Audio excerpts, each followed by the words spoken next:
لیکن قرآن تو ہم نے صرف مردوں پر پڑھنے کے لیے رکھ دیا، قرآن تو ہم نے صرف تعویذ بنانے کے لیے سمجھ لیا، قرآن تو جزدان میں بند کر کے الماری میں سجانے کے لیے ہم نے رکھا۔ قرآن خود شکوا کرتا ہے، طاقوں میں سجایا جاتا ہوں، دھو دھو کے پلایا جاتا ہوں، جزدان بنا کر کپڑوں میں الماری میں سجایا جاتا ہوں۔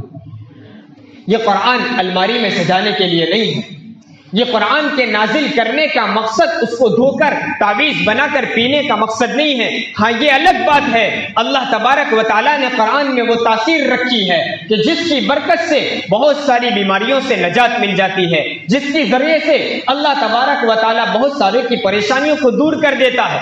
یہ ناجائز نہ صحیح، لیکن قرآن کے نازل کرنے کا مقصد صرف یہ نہیں تھا کہ اس کو دھو کر پی لیا جاوے، اس کو بند کر کے اونچی جگہ پر رکھ دیا جاوے، اس کو بیٹی کے نکاح کے موقع پر سر پر رکھ کر جہیز میں دے دیا جاوے۔ نہیں، یہ قرآن تلاوت کے لیے ہے، یہ قرآن محبت کرنے کے لیے ہے، یہ قرآن اپنی زندگی میں اتارنے کے لیے ہے، یہ قرآن اللہ کی رضا حاصل کرنے کے لیے۔